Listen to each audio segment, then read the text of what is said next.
Muntinlupa Representative Ruffy Biazon and his friends are helping the drive against the coronavirus disease or COVID-19. They are raising funds for RITM or the Research Institute for Tropical Medicine.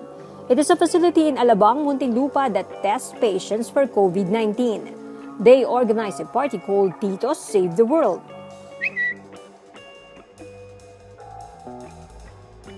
Members of the group include Biazon, Margadiona, Don Ubaldo, also known as DJ Wicked Adobo, and former COMELEC Commissioner Gregorio Larrazabal.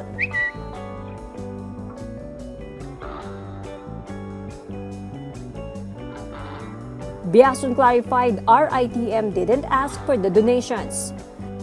In a letter to the lawmaker, RITM provided a list of equipment needed.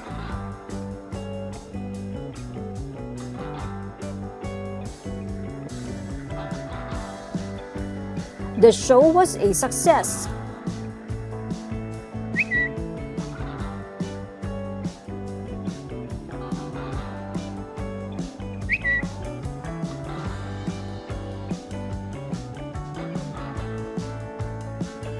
For those who want to help, the group is still accepting donations.